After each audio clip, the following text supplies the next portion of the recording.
अनिरुद्ध का उषा के साथ विवाह। नमस्कार। अगर आप किसी कारणवश मुझे सब्सक्राइब नहीं कर सकते तो लाइक अवश्य कीजिएगा। महादेव जी कहते हैं, पार्वती भगवान श्री कृष्ण के रुक्मिणी के गर्भ से प्रद्युम्न उत्पन्न हुए, जो कामदेव के अंश से प्रकट हुए थे। वे बड़े बलवान थे। उन्होंने शंबरासुर का वध किया था। उनके रुक्मी की पुत्री के गर्भ से अनिरुद्ध का जन्म हुआ। अनिरुद्ध ने भी बाणासुर की कन्या उषा के साथ विवाह किया। उस विवाह की कथा इस प्रकार है। एक दिन उषा ने स्वप्न में एक नील कमल दल के समान श्याम सुंदर तरुण पुरुष को देखा। उषा ने स्वप्न में ही उस पुरुष के साथ प्रेमालाप किया और जागने पर उसे सामने न देख वह पागल सी हो उठी तथा यह कहती हुई कि तुम मुझे अकेली छोड़कर कहाँ चले गए। वह भांति भांति से विलाप करने लगी। उषा की एक चित्रलेखा नाम की सखी थी। उसने उसकी ऐसी अवस्था देखकर पूछा, सखी, क्या कारण है कि तुम्हारा मन विक्षिप्त सा हो रहा है। उषा ने स्वप्न में मिले हुए पति के विषय की सारी बातें सच सच बता दी। चित्रलेखा ने संपूर्ण देवताओं और श्रेष्ठ मनुष्यों के चित्र वस्त्र पर अंकित करके उषा को दिखलाए। यदुकुल में जो श्री कृष्ण, बलभद्र, प्रद्युम्न और अनिरुद्ध आदि सुंदर पुरुष थे, उनके चित्र भी उसने उषा के सामने प्रस्तुत किए। उषा ने उनमें से श्री कृष्ण को उससे मिलता जुलता पाया, अतः उन्हीं की परंपरा में उनके होने का अनुमान करके उसने उधर ही दृष्टिपात किया। श्री कृष्ण के बाद प्रद्युम्न और प्रद्युम्न के बाद अनिरुद्ध को देखकर वह सहसा बोल उठी, यही है, यही है। ऐसा कहकर उसने अनिरुद्ध के चित्र को हृदय से लगा लिया।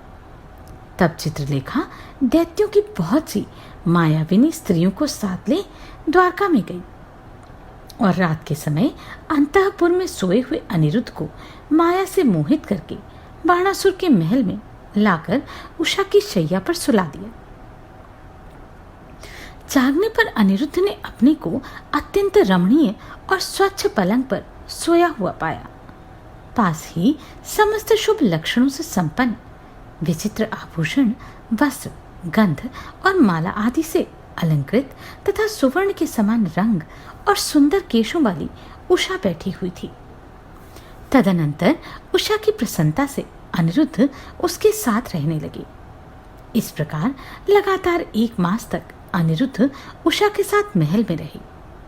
एक दिन अंतःपुर में रहने वाली कुछ बूढ़ी स्त्रियों ने उन्हें देख लिया और राजा बाणासुर को इसकी सूचना दे दी। यह समाचार सुनते ही राजा की आंखें क्रोध से लाल हो गईं। उसने अत्यंत विस्मित होकर अपने सेवकों को भेजा और यह आदेश दिया कि उसे यहीं पकड़ लाओ। सेवक राजा के महल पर चढ़ गए और राजकुमारी के शैया नगर में सोए हुए अनिरुद्ध को पकड़ने के लिए आगे बढ़े। अपने को पकड़ने के लिए आते देख अनिरुद्ध ने खिलवाड़ में ही महल का एक खंभा उखाड़ लिया और उसी से मार मार कर 2 ही घड़ी में उन सब का कचूमर निकाल दिया। अपने सेवकों को मारा गया देख दैत्यराज बाणासुर को अनिरुद्ध के विषय में बड़ा कौतूहल हुआ। इतने में ही देवर्षि नारद ने आकर बताया कि श्री कृष्ण के पौत्र अनिरुद्ध हैं। यह सुनकर धनुष ले वे स्वयं ही अनिरुद्ध को पकड़ने के लिए उनके समीप आया। 1000 भुजाओं से युक्त दैत्यराज को युद्ध के लिए आते देख अनिरुद्ध ने भी एक परिध घुमाकर बाणासुर के ऊपर फेंका, किंतु उसने बाण मारकर उस परिध को काट दिया। तत्पश्चात सर्पास्त्र से अनिरुद्ध को अच्छी तरह बांधकर दैत्यराज ने उन्हें अंतःपुर में ही कैद कर लिया। इधर देवर्षि नारद के मुख से यह सारा समाचार ज्यों का त्यों जानकर भगवान कृष्ण भी बलराम जी, प्रद्युम्न तथा अपनी सेना के साथ पक्षीराज गरुड़ पर आरूढ़ हो बाणासुर के बाहुबल का उच्छेद करने के लिए आ पहुंचे। पूर्व काल में बलिपुत्र बाणासुर ने भगवान शंकर की आराधना की थी। इससे प्रसन्न होकर भगवान शंकर ने उसे वर मांगने को कहा था। तब उसने महेश्वर से यही वर मांगा था कि आप मेरे नगर द्वार पर सदा रक्षा के लिए उपस्थित रहें और जो शत्रुओं की सेना आवे उसका संहार करें। तथास्तु कहकर भगवान शंकर ने उसकी प्रार्थना स्वीकार की तथा वे अपने पुत्र और पार्षदों के साथ अस्त्र शस्त्र लिए उसके नगर द्वार पर सदा विराजमान रहने लगे। उस समय जब भगवान श्री कृष्ण यादवों की बहुत बड़ी सेना के साथ ले वहां आए तो उन्हें देखकर भगवान शंकर भी वृषभ पर आरूढ़ हो सब प्रकार के अस्त्र शस्त्र लिए अपने पुत्र और पार्षदों सहित युद्ध के लिए निकले। वे हाथी का चमड़ा पहने, कपाल धारण किए, सब अंगों में विभूति रमाए और प्रज्वलित सर्पों का आभूषण पहने शोभा पा रहे थे। उनका श्री अंग पिंगल वर्ण का था। उनके 3 नेत्र थे। वे अपने हाथ में त्रिशूल लिए हुए थे। उन्होंने संपूर्ण भूतगणों का संगठन कर रखा था। वे समस्त प्राणियों के लिए भयदायक प्रतीत होते थे। उनका तेज प्रलयकालीन अग्नि के समान जान पड़ता था। वे अपने दोनों पुत्रों और समस्त पार्षदों के साथ उपस्थित थे। त्रिपुर का नाश करने वाले उन भगवान भूतनाथ को सामना करने के लिए आया देख भगवान श्री कृष्ण ने सेना को तो बहुत दूर पीछे ही ठहरा दिया और स्वयं बलभद्र एवं प्रद्युम्न सहित निकट आकर वे हंसते हंसते भगवान शंकर जी के साथ युद्ध करने लगे। उन दोनों में घोर युद्ध हुआ। पिनाक और शांग धनुष से छूटे हुए बाण प्रलय अग्नि के समान भयंकर जान पड़ते थे। बलराम जी गणेश जी के साथ और प्रद्युम्न कार्तिकेय जी के साथ भिड़ गए। दोनों पक्षों के योद्धा महान पराक्रमी और सिंह के समान उत्कट बल वाले थे। गणेश जी ने अपने दांत से बलराम जी की छाती में प्रहार किया। तब बलराम जी ने मूसल उठाकर उनके दांत पर दे मारा। मूसल की मार पड़ते ही गणेश जी का दांत टूट गया और वे चूहे पर चढ़कर रणभूमि से भाग खड़े हुए। तभी से टूटे हुए दांत वाले गणेश जी इस लोक में तथा देवता, दानव और गंधर्वों के यहाँ एकदंत के नाम से प्रसिद्ध हुए। कार्तिकेय जी प्रद्युम्न के साथ युद्ध कर रहे थे। हल धारण करने वाले बलराम जी ने मूसल की मार से शिवगणों को युद्ध भूमि से भगा दिया। भगवान शिव श्री कृष्ण से बहुत देर तक युद्ध करते रहे। इसके बाद उन्होंने क्रोध से लाल लाल आंखें करके अपने बाण पर अत्यंत प्रज्वलित ताप ज्वर का आधान किया और उसे भगवान श्री कृष्ण पर छोड़ दिया। किंतु श्री कृष्ण शीत ज्वर से उस अस्त्र का निवारण कर लेते। इस प्रकार श्रीहरि और हर के छोड़े हुए वे दोनों ज्वर उन्हीं की आज्ञा से मनुष्य लोक में चले गए। जो मानव श्रीहरि और शंकर के युद्ध का वृतांत सुनते हैं वे ज्वर से मुक्त होकर निरोग हो जाते हैं। इसके बाद दैत्यराज बाणासुर रथ पर सवार हो भगवान श्री कृष्ण के साथ युद्ध करने के लिए आए, किंतु भगवान ने अपने चक्र से उसकी भुजाएं काट डाली। यह देखकर भगवान शंकर ने कहा, प्रभु, ये बाणासुर राजा बलि का पुत्र है। मैंने इसे अमृतत्व का वरदान दिया है। यदुश्रेष्ठ, आप मेरे उस वरदान की रक्षा कीजिए और इस बलि कुमार के अपराधों को क्षमा कर दीजिए। बहुत अच्छा कहकर भगवान श्री कृष्ण ने अपने चक्र को समेट लिया और प्राणों के संकट में पड़े हुए बाणासुर को छोड़ दिया। उसको छुड़ाकर उत्तम व्रत का पालन करने वाले भगवान शंकर वृषभ पर सवार हो कैलाश पर चले गए। फिर बाणासुर ने महाबली बलराम और श्री कृष्ण को नमस्कार किया और उन दोनों के साथ नगर में जाकर अनिरुद्ध को बंधन से मुक्त कर दिया। तत्पश्चात उसने दिव्य वस्त्र आभूषणों से पूजा करके कृष्ण पौत्र अनिरुद्ध को अपनी कन्या उषा का दान कर दिया। अनिरुद्ध का विधि पूर्वक विवाह हो जाने के पश्चात बाणासुर ने प्रद्युम्न सहित बलराम और श्री कृष्ण का भी पूजन किया। फिर भगवान जनार्दन उषा और अनिरुद्ध को एक दिव्य रथ पर बिठाकर द्वारका की ओर प्रस्थित हुए। बलराम, प्रद्युम्न और सेना के साथ श्रीहरि ने अपनी रमणीयपुरी में प्रवेश किया। वहां अनिरुद्ध अनेक रत्नों द्वारा निर्मित मनोहर भवन में बाणपुत्री उषा के साथ भांति भांति के भोगों का उपभोग करते हुए निरंतर प्रसन्नतापूर्वक निवास करने लगे। महादेव जी कहते हैं, पार्वती, काशी का राजा पौंड्रक वासुदेव काशीपुरी के भीतर एकांत स्थान में बैठकर 12 वर्षों तक बिना कुछ खाए पिए मेरी आराधना में संलग्न हो पंचाक्षर मंत्र का जप करता रहा। उस समय वह अपनी नेत्र रूपी कमल से मेरी पूजा करता था। तब मैंने अत्यंत प्रसन्न होकर उससे वर मांगने के लिए कहा। वह बोला, मुझे वासुदेव के समान रूप प्रदान कीजिए। यह सुनकर मैंने उसे शंख, चक्र, गदा और पद्म सहित 4 भुजाएं, कमल दल के समान विशाल नेत्र, किरीट, मणिमय कुंडल, पीत, वस्त्र तथा कौस्तुभमणि आदि चिन्ह प्रदान किए। अब वह अपने को वासुदेव बताकर सब लोगों को मुंह में डालने लगा। एक दिन अभिमान और बल से उन्मत्त हुए काशीराज के पास देवऋषि नारद ने आकर कहा, मूढ़, वसुदेव नंदन श्री कृष्ण पर विजय पाए बिना तू वासुदेव नहीं हो सकता। इतना सुनते ही वह उसी समय श्री कृष्ण को जीतने के लिए गरुड़ पताका से युक्त रथ पर आरूढ़ हो चारों अंगों से युक्त अक्षोहिणी सेना के साथ यात्रा करके द्वारका में जा पहुंचा। वहां नगर द्वार पर सुवर्णमय रथ में बैठे हुए पौंड्रक ने श्री कृष्ण के पास दूत भेजा और यह संदेश दिया कि मैं वासुदेव हूं तथा युद्ध के लिए यहां आया हूं।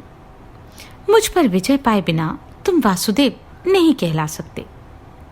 उसका संदेश सुनकर भगवान श्री कृष्ण गरुड़ पर आरूढ़ हुए और पौंड्रक से युद्ध करने के लिए नगर द्वार पर आए।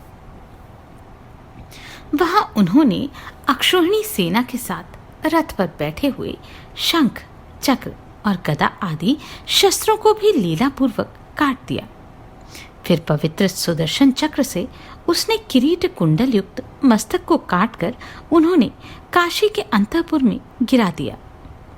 उस मस्तक को देखकर समस्त काशी निवासी बहुत विस्मित हुए।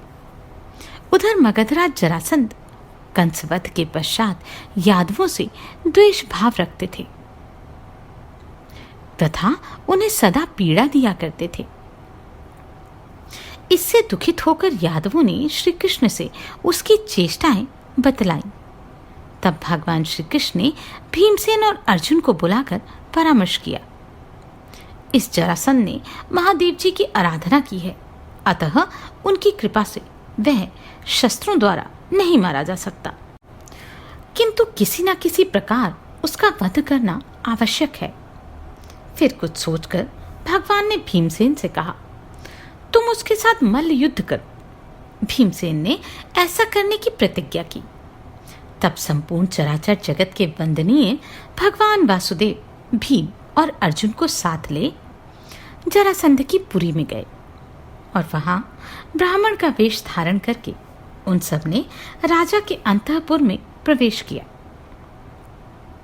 उन्हें देखकर जरासंध ने साष्टांग प्रणाम किया और योग्य आसनों पर बिठाकर मधुपर्क की विधि से उनका पूजन करके कहा, द्विजवरों, मैं धन्य हूं, कृतकृत्य हूं।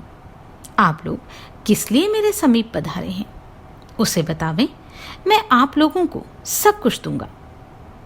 तब उनमें से भगवान श्री कृष्ण ने हंसकर कहा, राजन, हम क्रमशः श्री कृष्ण, भीमसेन और अर्जुन हैं तथा युद्ध के लिए तुम्हारे पास आए हैं। हम में से किसी एक को द्वंद्व युद्ध के लिए स्वीकार करो।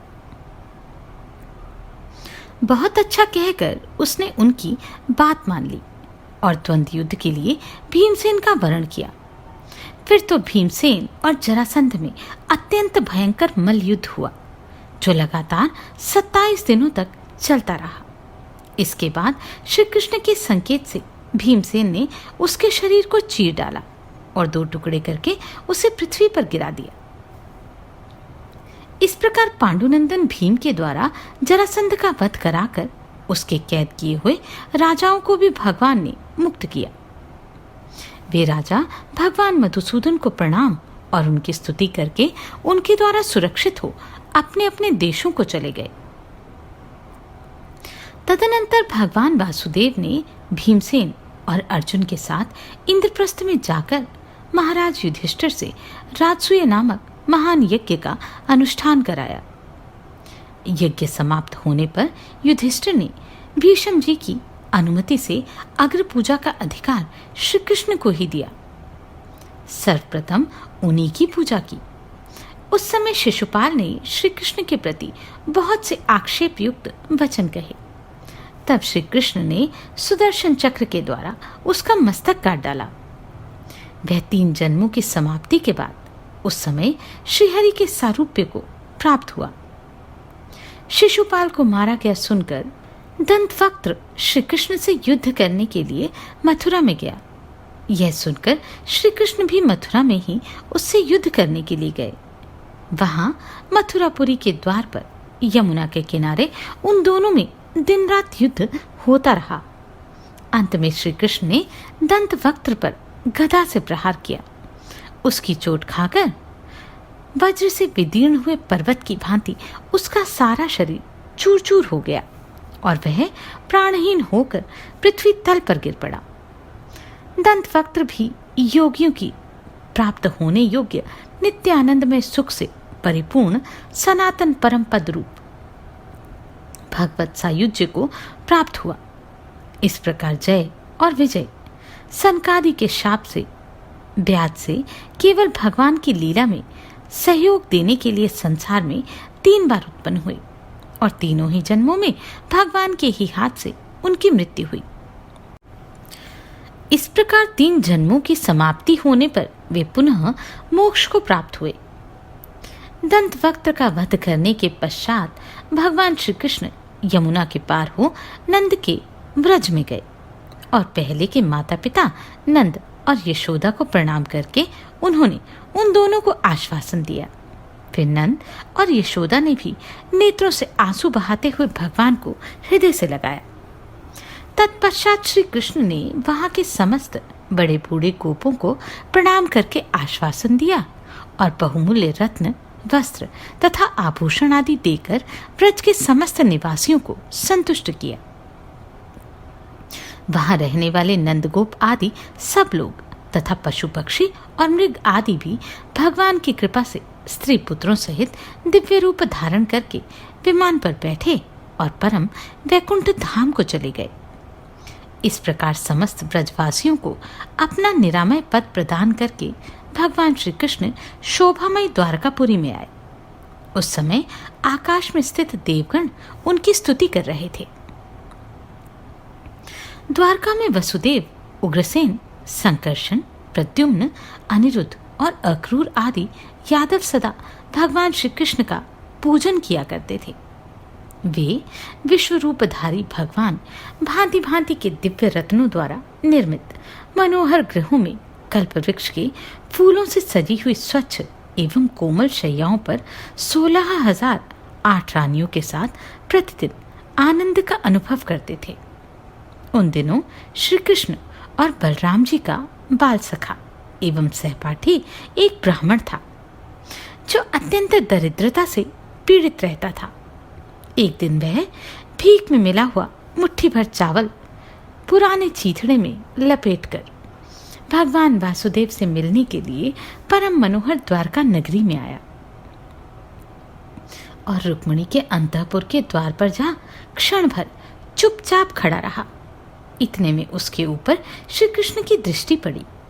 उन्होंने ब्राह्मण को आया जान आगे बढ़कर उसकी आगवानी की और प्रणाम करके हाथ पकड़कर महल के भीतर ले जा उसे सुंदर आसन पर बिठाया। वह बेचारा भय से कांप रहा था, किंतु भगवान ने रुक्मिणी के हाथ में रखे हुए सुवर्ण में कलश के जल से स्वयं ही उसके दोनों चरण धोकर मधुपर्क द्वारा उसका पूजन किया। फिर अमृत के समान मधुर अन्नपान आदि ब्राह्मण को तृप्त करके उसके पुराने चीथड़े में बंधे हुए चावलों को लेकर भगवान ने हंसते हंसते उनका भोग लगाया। उन्होंने ज्यों ही उन चावलों को मुंह में डाला त्यों ही ब्राह्मण को प्रचुर धन, धान्य, वस्त्र एवं आभूषणों से युक्त महान ऐश्वर्य प्राप्त हो गया। किंतु उस समय भगवान से खाली हाथ विदा होकर उसने अपने मन में इस बात का विचार किया कि इन्होंने मुझे कुछ नहीं दिया। निवास स्थान में पहुंचने पर जब उसने अपने लिए धन धान्य से संपन्न गृह देखा तो उसे निश्चय हो गया कि यह सब श्रीहरि की कृपा से ही प्राप्त हुआ है। ब्राह्मण ने प्रसन्नचित होकर दिव्य वस्त्र एवं आभूषण आदि के द्वारा पत्नी के साथ समस्त कामनाओं का उपभोग किया और श्रीहरि की प्रसन्नता के लिए नाना प्रकार के यज्ञों का अनुष्ठान करके उन्हीं के प्रसाद से वह परम धाम को प्राप्त हुआ। धृतराष्ट्र के पुत्र दुर्योधन ने छल पूर्वक जुआ खेलकर उसी के ब्याज से पांडवों का सारा राज्य हड़प लिया था और उन्हें अपने राज्य से निर्वासित कर दिया था। इससे युधिष्ठिर, भीमसेन, अर्जुन, नकुल और सहदेव अपनी पत्नी द्रौपदी के साथ महान वन में जाकर वहां 12 वर्षों तक रहे। फिर 1 साल तक उन्हें अज्ञातवास करना था। अंत में सब मत्स्य देश के राजा विराट के भवन में एकत्रित हुए और भगवान श्री कृष्ण की सहायता से धृतराष्ट्र पुत्रों के साथ युद्ध करने को आए। अनेक देशों से आए हुए राजाओं के साथ परम पुण्यमय कुरुक्षेत्र में जुटे हुए पांडवों और धृतराष्ट्र पुत्रों में बड़ा भयंकर संग्राम हुआ, जो देवताओं के लिए भी भयंकर था। उसमें श्री कृष्ण ने अर्जुन के सारथी का कार्य किया और अपनी शक्ति अर्जुन में स्थापित करके उनके द्वारा 11 अक्षौहिणी सेनाओं सहित दुर्योधन, भीष्म, द्रोण तथा अन्य राजाओं का वध कराकर उन्होंने पांडवों को अपने राज्य पर स्थापित कर दिया। इस प्रकार पृथ्वी का सारा भार उतारकर भगवान ने द्वारकापुरी में प्रवेश किया। तदनंतर कुछ काल के बाद एक वैदिक ब्राह्मण अपने मरे हुए 5 वर्ष के बालक को लेकर द्वारका में राजा के द्वार पर रखकर बहुत विलाप करने लगा। उसने श्री कृष्ण के प्रति बहुत आक्षेपयुक्त वचन कहे। श्री कृष्ण उस आक्षेप को सुनकर भी चुप रहे। ब्राह्मण कहता गया, मेरे 5 पुत्र पहले मर चुके हैं, ये छठा पुत्र है। यदि श्री कृष्ण मेरे इस पुत्र को जीवित नहीं करेंगे तो मैं इस राजद्वार पर प्राण दे दूंगा। इसी समय अर्जुन भगवान श्री कृष्ण से मिलने के लिए द्वारका में आए। वहां उन्होंने पुत्र शोक से विलाप करते हुए ब्राह्मण को देखा। उसका 5 वर्ष का पुत्र काल के मुख में चला गया था। यह देखकर अर्जुन को बड़ी दया आई। उन्होंने ब्राह्मण को अभयदान देकर प्रतिज्ञा की, मैं तुम्हारे पुत्र को जीवित कर दूंगा। उनसे आश्वासन पाकर ब्राह्मण प्रसन्न हो गया। उन्होंने मंत्र पढ़कर अनेक संजीवन अस्त्रों का प्रयोग किया, किंतु वह बालक जीवित न हुआ। इससे अपनी प्रतिज्ञा झूठी होती देख अर्जुन को बड़ा शोक हुआ। उन्होंने उस ब्राह्मण के साथ ही प्राण त्याग देने का विचार किया। यह सब जानकर भगवान श्री कृष्ण अंतःपुर से बाहर निकले और उस वैदिक ब्राह्मण से कहा, मैं तुम्हारे सभी पुत्रों को ला दूंगा। ऐसा कहकर उसे आश्वासन दे अर्जुन सहित गरुड़ पर आरूढ़ हो वे विष्णु लोक में गए। वहां दिव्य मणिमय मंडप में श्री लक्ष्मी देवी के साथ बैठे हुए भगवान नारायण को देख श्री कृष्ण और अर्जुन ने उन्हें नमस्कार किया। भगवान ने उन दोनों को अपनी भुजाओं में कस लिया और पूछा, तुम दोनों किस लिए आए हो? श्री कृष्ण ने कहा, भगवान, मुझे वैदिक ब्राह्मण के पुत्रों को दे दीजिए। तब भगवान नारायण ने वैसी ही अवस्था में स्थित अपने लोक में विद्यमान ब्राह्मण पुत्रों को श्री कृष्ण के हाथ में सौंप दिया।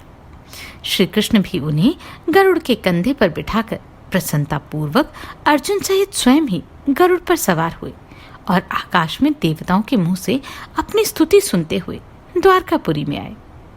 वहां पहुंचकर उन्होंने ब्राह्मण के 6 पुत्र उन्हें समर्पित कर दिए। तब वह अत्यंत हर्ष में भरकर श्री कृष्ण को अभ्युदय कारक आशीर्वाद देने लगे। अर्जुन की भी प्रतिज्ञा सफल हुई, इसलिए उनको भी बड़ा हर्ष था। उन्होंने भगवान श्री कृष्ण को नमस्कार करके महाराज युधिष्ठिर द्वारा पालित अपनी पुरी की राह ली। श्री कृष्ण के 16,000 रानियों के गर्भ से कुल अयुत सहस्त्र अर्थात 1 करोड़ पुत्र उत्पन्न हुए थे। इस विषय में कहते हैं कि श्री कृष्ण के 1 करोड़ 800 पुत्र थे। उन सब में रुक्मिणी नंदन प्रद्युम्न ही बड़े थे। असंख्य यदुवंशियों से यह सारी पृथ्वी व्याप्त हो गई थी। एक दिन समस्त यादव कुमार घूमने के लिए नर्मदा तट पर गए। वहां महर्षि कर्ण तपस्या कर रहे थे। यादव कुमारों ने जाम्बवती के पुत्र सांब को स्त्री के वेश में सजाकर उसके पेट में एक लोहे का मूसल बांध दिया। फिर धीरे धीरे ऋषि के समीप आकर सबने नमस्कार किया और स्त्री रूपधारी सांब को आगे खड़ा करके पूछा, मुने बताइए, इस स्त्री के गर्भ में कन्या है या पुत्र? मुनि ने मन ही मन सब बात जानकर क्रोधपूर्वक कहा, अरे तुम सब लोग इसी मूसल से मारे जाओगे। यह सुनकर सबका हृदय उद्विग्न हो उठा। उन्होंने श्री कृष्ण के पास आकर महर्षि की कही हुई सारी बातें कह सुनाई। श्री कृष्ण ने उस लोहे के मूसल को चूर्ण करके कुंड में डलवा दिया। उस चूर्ण से वज्र के समान कठोर बड़े बड़े सरकंडे उगाए। मूसल के चूर्ण होने से एक लोहा बच गया था, जो कनिष्ठ का अंगुली के बराबर था। उसको एक मत्स्य निगल गया। उस मत्स्य को निषाद ने पकड़ा और उसके पेट से उस मूसलावेश लोहे को निकालकर बाण के आगे का फल बनवा दिया। कुछ दिनों के बाद समस्त यादव परस्पर आक्षेपयुक्त वचन कहते हुए उन सरकंडों द्वारा एक दूसरे से लड़कर नष्ट हो गए। भगवान श्री कृष्ण युद्ध से शांत होकर कल्प वृक्ष की छाया में सो रहे थे। उसी समय वे निषाद धनुष बाण लेकर शिकार खेलने के लिए आया। भगवान श्री कृष्ण के सिवा समस्त यादव युद्ध में काम आए थे। वे सभी मरने के पश्चात अपने अपने देव स्वरूप में मिल गए। उस प्रकार मूसल द्वारा सबका संहार करके अकेले भगवान श्री कृष्ण अनेक लताओं से व्याप्त महान कल्प वृक्ष की छाया में लेटे हुए अपने चतुर्व्यूहगत वासुदेव रूप का चिंतन कर रहे थे। वे घुटने पर अपना एक पैर रखे हुए मानव लोक का त्याग करने को उद्यत थे। उसी समय मृग्या से जीविका चलाने वाला वह निषाद काल के प्रभाव से चक्र, वज्र, ध्वजा और अंकुश आदि चिन्हों से अंकित भगवान के अत्यंत लाल तलवे को मृग जानकर लक्ष्य करके बींध डालने लगा। उसके बाद उसने भगवान श्री कृष्ण को पहचाना। फिर तो महान भय से पीड़ित हो वह थर-थर कांपने लगा और दोनों हाथ जोड़कर बोला, नाथ, मुझसे बड़ा अपराध हुआ, क्षमा करें। यूं कहकर वह भगवान के चरणों में गिर पड़ा। निषाद को इस अवस्था में देख भगवान श्री कृष्ण ने कहा, उन्होंने अपने अमृतमय हाथों से उस निषाद को उठाया और इस प्रकार कहा, तुमने कोई अपराध नहीं किया है। उसे आश्वासन दिया। इसके बाद उसे योगियों को प्राप्त होने योग्य पुनरावृत्ति रहित सनातन विष्णु लोक प्रदान किया। फिर तो वह स्त्री और पुत्रों सहित मानव शरीर का त्याग करके दिव्य विमान पर बैठा तथा सहस्त्रों सूर्यों के समान प्रकाशमान हिरण्मय वासुदेव नामक विष्णु लोक को चला गया। इसी समय दारुक रथ लेकर भगवान श्री कृष्ण के समीप आए। भगवान ने कहा, मेरे स्वरूपभूत अर्जुन को यहां बुला ले आओ। आज्ञा पाकर दारुक मन के समान वेगशाली रथ पर आरूढ़ हो तुरंत ही अर्जुन के समीप जा पहुंचा। अर्जुन उस रथ पर बैठकर आए और भगवान को प्रणाम करके हाथ जोड़कर बोले, मेरे लिए क्या आज्ञा है? भगवान श्री कृष्ण ने कहा, मैं परम धाम को जाऊंगा। तुम द्वारका जाकर वहां से रुक्मिणी आदि 8 पटरानियों को यहाँ ले आकर मेरे शरीर के साथ भेजो। अर्जुन दारुक के साथ द्वारकापुरी को गए। इधर भगवान श्री कृष्ण संपूर्ण जगत के सृष्टि, पालन और संहार के हेतुभूत संपूर्ण क्षेत्रों के ज्ञाता, अंतर्यामी योगियों द्वारा ध्यान करने योग्य अपने वासुदेवात्मक स्वरूप को धारण करके गरुड़ पर आरूढ़ हो महर्षियों के द्वारा अपनी स्तुति सुनते हुए परम धाम को चले। अर्जुन ने द्वारका में वसुदेव और उग्रसेन से तथा रुक्मिणी आदि पटरानियों से सारा हाल कह सुनाया।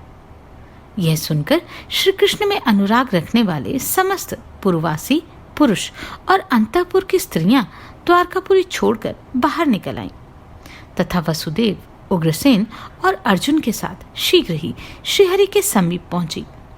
वहां पहुंचकर आठों रानियां श्री कृष्ण के स्वरूप में मिल गईं। वसुदेव, उग्रसेन और अक्रूर आदि संपूर्ण श्रेष्ठ यादव अपना अपना शरीर त्याग कर सनातन वासुदेव को प्राप्त हुए। रेवती देवी ने बलराम जी के शरीर को अंग में लेकर चिता की अग्नि में प्रवेश किया और दिव्य विमान पर बैठकर वे अपने स्वामी के निवास स्थान दिव्य संकर्षण लोक में चली गई। इसी प्रकार रुक्मी की पुत्री प्रद्युम्न के साथ, उषा अनिरुद्ध के साथ तथा यदुकुल की अन्य स्त्रियां अपने अपने पतियों के शरीर के साथ अग्नि प्रवेश कर गई। उन सबका औधर्व दैहिक कर्म अर्जुन ने ही संपन्न किया। उस समय दारुक भी दिव्य अश्वों से जुते हुए सुग्रीव नामक दिव्य रथ पर आरूढ़ हो परम धाम को चले गए। परिजात वृक्ष और देवताओं की सुधर्मा सभा, ये दोनों इंद्रलोक में पहुंच गए। तत्पश्चात द्वारकापुरी समुद्र में डूब गई। अर्जुन भी ये कहते हुए कि अब मेरा भाग्य नष्ट हो गया, सायकालीन सूर्य की भांति तेजोहीन होकर अपनी पुरी में चले गए।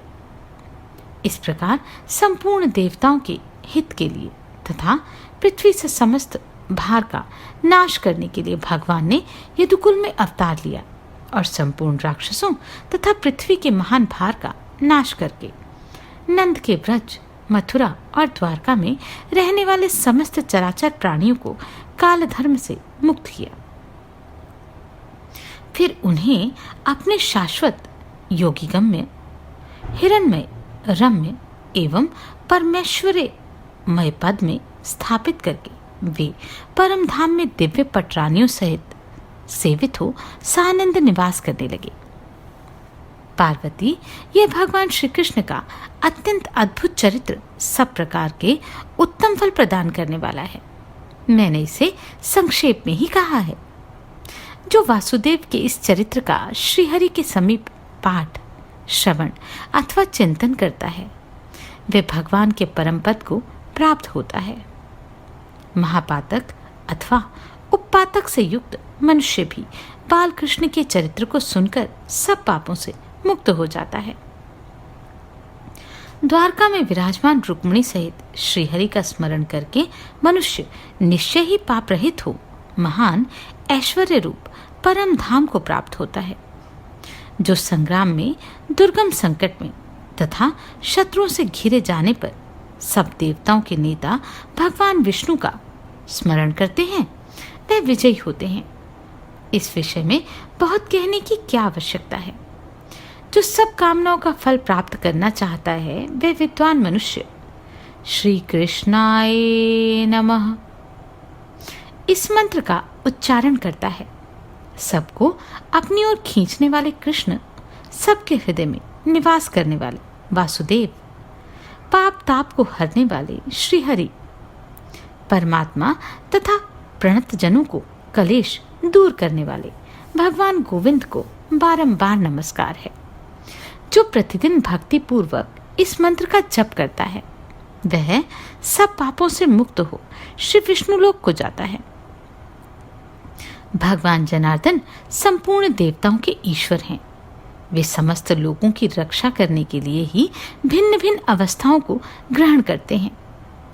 वे ही किसी विशेष उद्देश्य की सिद्धि के लिए बुद्ध रूप में अवतीर्ण होते हैं। कलयुग के अंत में एक ब्राह्मण के घर में अवतीर्ण हो भगवान जनार्दन समस्त मलेच्छों का संहार करेंगे। यह सब जगदीश्वर की वैभव अवस्थाएं हैं। कि मित्र बहुनो तेन सर्वकालं फलस्पृह कृष्णाय नमः इत्यमेवं मंत्रमुच्चारयेद बुधः। कृष्णाय वासुदेवाय हर्यै परमात्मने प्रणतः क्लेशनाशाय गोविंदाय नमो नमः। नमस्कार, मैं आभा शर्मा जावास। यदि आपको मेरा ये प्रयत्न सराहनीय लगा हो तो मुझे सब्सक्राइब करके प्रोत्साहित करें।